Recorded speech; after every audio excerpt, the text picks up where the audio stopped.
Hello dear students, I welcome you to ideal English classes. Dear students, Bihar board में पूछे जाने वाले कुछ इंपॉर्टेंट ऑब्जेक्टिव ग्रामर का हम लोग डिस्कस करने जा रहे हैं। तो चलिए हम लोग स्टार्ट करते हैं। तो पहला क्वेश्चन है हमारा कि the novelist and poet dash dead. Option है इज, आर, हैज़ और हैड, है ना। तो हम क्या देख रहे हैं कि the novelist and poet, and से जुड़ा हुआ है दो सिंगुलर सब्जेक्ट। आपको पता है कि जब दो सिंगुलर सब्जेक्ट एंड से जुड़ता है तो वो सब्जेक्ट हो जाता है प्लूरल। तो वह भी चाहिए हमको यहाँ प्लूरल। तो इज सिंगुलर है, इसको छाड़ दिए। हैज सिंगुलर है, इसको भी हटा दिए। और हैड सिंगुलर प्लूरल दोनों है, क्योंकि हैड जो है सिंगुलर भी में सब्जेक्ट सिंगुलर सब्जेक्ट के साथ भी लगता है, प्लूरल सब्जेक्ट के साथ भी लगता है, क्योंकि हैव और हैज़ दोनों का पास्ट फॉर्म होता है हैड। लेकिन यहाँ से हम हैड को भी छाड़ देंगे। क्यों? क्योंकि हैड के साथ मेन वर्ब थर्ड फॉर्म में आता है। और यहाँ जो डेड है, ये डेड, ये वर्ब का थर्ड फॉर्म नहीं है, ये थर्ड फॉर्म DIED, डाइड होता है। Died, DIED। अगर डाइड होता है डेड की जगह तो हम लोग हैड के बारे में सोच सकते थे। इसी वजह से यहाँ पे हैड को भी हम लोग छाड़ देंगे, क्योंकि डेड जो है ये एडजेक्टिव या नाउन है, या तो एडजेक्टिव है या तो नाउन है ना। इसी वजह से ऑप्शन हमारा आएगा आर, क्योंकि आर प्लूरल है और सब्जेक्ट प्लूरल, वर्ब भी प्लूरल, और आर के बाद हमारा नाउन एडजेक्टिव आ सकता है। उसी तरह से question number 2, the horse and carriage dash at the door. Option दिया हुआ आर, इज, वॉज, वर। तो देखते हैं हम लोग कौन सा ऑप्शन सही होगा हमारा, कि हॉर्स एंड कैरेज, है ना। तो दो सिंगुलर सब्जेक्ट एंड से जुड़ा हुआ है, तो इसका मतलब ये प्लूरल होना चाहिए, इसके साथ वो प्लूरल लगना चाहिए, लेकिन नहीं, यहाँ प्लूरल नहीं लगेगा। हॉर्स एंड कैरेज ये पेयर नाउन है ना। कुछ नाउन्स पेयर होता है, जैसे हॉर्स एंड कैरेज। उसी तरह से अब देख लीजिए, ब्रेड एंड बटर, क्या लगेगा इसके साथ, इज या आर। क्योंकि दो नियम है सिंटैक्स का कि अगर दो सिंगुलर सब्जेक्ट एंड से जुड़ता है तो वो बन जाएगा प्लूरल। लेकिन bread and butter, horse and carriage, time and tide, ये सब पेयर नाउन है, और पेयर नाउन जो होता है वो सिंगुलर वर्ब लेता है। इसी वजह से वर्ब लगे जाएगा इसके साथ इज, यानी सिंगुलर। उसी तरह से ये क्वेश्चन आपका दिया हुआ है यहाँ पे कि द हॉर्स एंड कैरेज ये पेयर नाउन है, और पेयर नाउन के साथ वर्ब लगता है सिंगुलर। तो आर प्लूरल, इसको छाड़ दिए, वर प्लूरल, इसको भी छाड़ दिए। अब इज भी सिंगुलर, वॉज भी सिंगुलर, है ना, दोनों आ सकता है। अब इज देंगे, अब इज और वॉज दोनों में से कौन आएगा, है ना। तो इज देंगे तो ये प्रेजेंट में आएगा, वॉज देंगे तो पास्ट में जाएगा। जब इस तरह से दोनों प्रेजेंट और पास्ट कोलाइड करता है तो हम हमेशा प्रायोरिटी प्रेजेंट को देते हैं, इसलिए ऑप्शन बी हमारा सही हो जाएगा। अब उसी तरह से हम देखते हैं क्वेश्चन नंबर 3, क्या लिखा है कि 90 rupees dash too much for this bag. 90 rupees क्या लग रहा है, 90 रुपीज़ प्लूरल टाइप लग रहा है, दिखने में क्या लग रहा है, ये प्लूरल लग रहा है ना। लेकिन क्या ये प्लूरल होगा, हम लोग समझते हैं। देखिए 90 रुपीज़ ये क्या है, एक निश्चित अमाउंट है। जब कोई निश्चित अमाउंट, जैसे एक एग्जांपल देखिए आप, 10 किलोमीटर्स इज या आर लॉन्ग डिस्टेंस। आप क्या देंगे, आप सोच रहे हैं कि सर 10 किलोमीटर्स है तो इसका मतलब बहुत सारा, तो प्लूरल जैसा दिख रहा है, लेकिन नहीं, ये सिंगुलर की तरह बिहेव करेगा।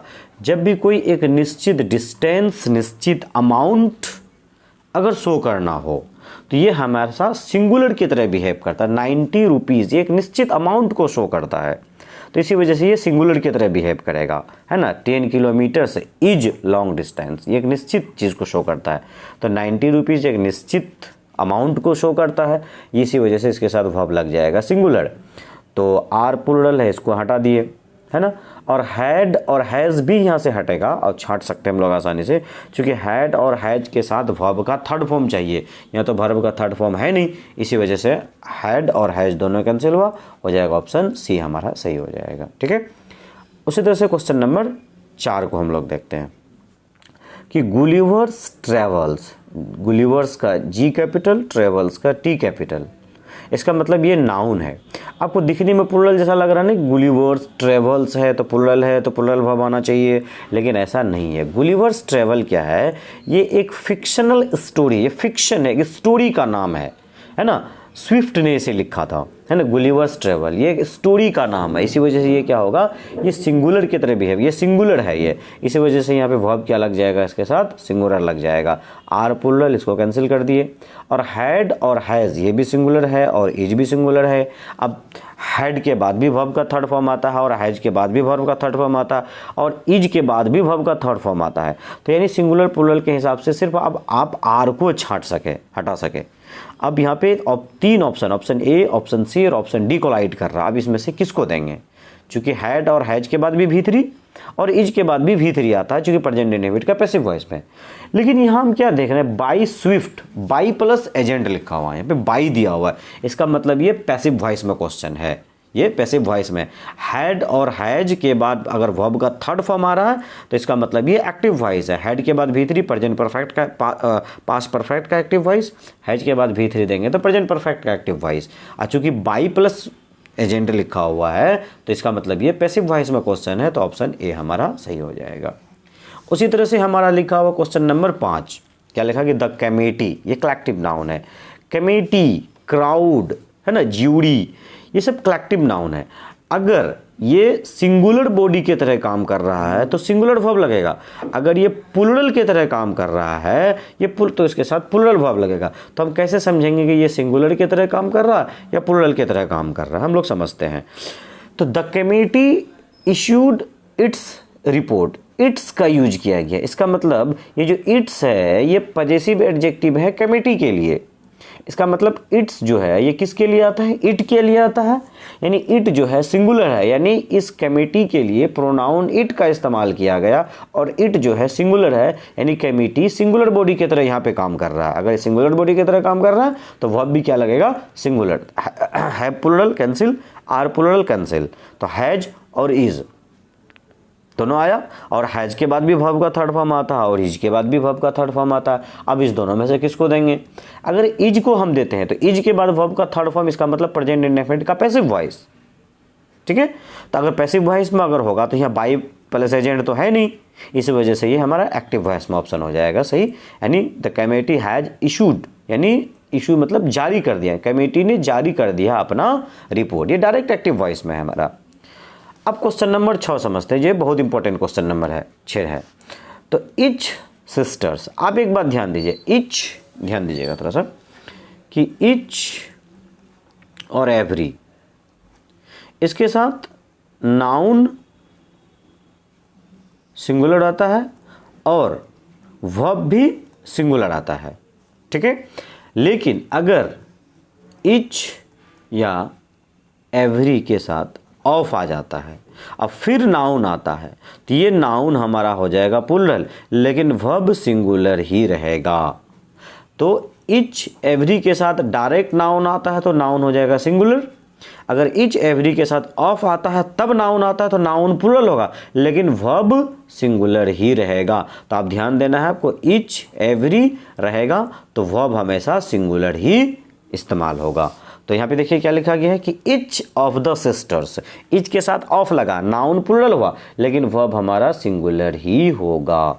तो वर्ब प्लूरल है, इसको कैंसिल कर दिए, और हैड सिंगुलर प्लूरल यहाँ पे भी जाता है, और हैड सिंगुलर है और वाज भी सिंगुलर है, तो तीनों सिंगुलर आ गया ना। अब हम तीनों में से किसको देंगे, यानी सिंगुलर प्लूरल के हिसाब से सिर्फ हम वर्ब को हटा सके, ठीक है। तो अब अगर हम हैड और हैज को सोचते हैं तो हैड और हैज के बाद वर्ब का थर्ड फॉर्म चाहिए, और यहाँ पे वर्ब का थर्ड फॉर्म है नहीं, इसी वजह से हैज भी कैंसिल, हैड भी कैंसिल हो जाएगा, हमारा ऑप्शन ए सही, ठीक है। अब क्वेश्चन नंबर 7 को हम लोग देखते हैं। क्वेश्चन नंबर 7 में क्या लिखे, अ नंबर ऑफ बॉयज़, ये बहुत ही इंटरेस्टिंग और बहुत ही इंपॉर्टेंट क्वेश्चन है, इसको आप ध्यान से समझिए। अब एक चीज़ समझिए, द नंबर ऑफ और दूसरा अ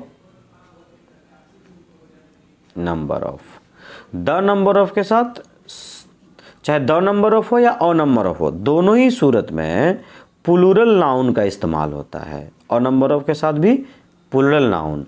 लेकिन द नंबर ऑफ के साथ सिंगुलर वर्ब का इस्तेमाल होता है और अ नंबर ऑफ के साथ प्लूरल वर्ब का इस्तेमाल होता है। यानी चाहे द नंबर ऑफ हो या अ नंबर ऑफ हो, प्लूरल नाउन का इस्तेमाल दोनों ही जगह होगा, लेकिन द नंबर ऑफ के साथ सिंगुलर वर्ब लगेगा और अ नंबर ऑफ के साथ प्लूरल वर्ब का इस्तेमाल होगा। उसी तरह से यहाँ क्वेश्चन दिया हुआ है कि a number of boys, a number of दिया हुआ है, नाउन भी प्लूरल वर्ब भी प्लूरल चाहिए हमको, है ना। तो प्लूरल को इज क्या है, सिंगुलर, इसको हटा दिए, वाज सिंगुलर, इसको हटा दिए, और वर भी प्लूरल और आर भी प्लूरल। अब दोनों में से किसको देंगे? और वर्ड के बाद भी वर्ब का थर्ड फॉर्म आता है, आर के बाद भी वर्ब का थर्ड फॉर्म आता है। अब दोनों में से किसको देंगे? अब देखिए, अभी अभी एक क्वेश्चन हम लोग पढ़े कि अगर वो पास्ट और प्रेजेंट कोलाइड करता है तो हमेशा प्रायोरिटी प्रेजेंट को देंगे, लेकिन यहाँ प्रेजेंट को प्रायोरिटी नहीं देंगे यहाँ पे, क्योंकि देखिए थोड़ा मीनिंग को समझिए क्या लिखा है। अ नंबर ऑफ बॉयज, यानी कुछ बॉयज को कॉट, यानी कैच का थर्ड फॉर्म, यानी पकड़ा गया, कॉपी करते हुए, नकल करते हुए कुछ लड़कों को पकड़ा गया। तो पकड़ा गया इसका मतलब ये पास्ट में चला गया।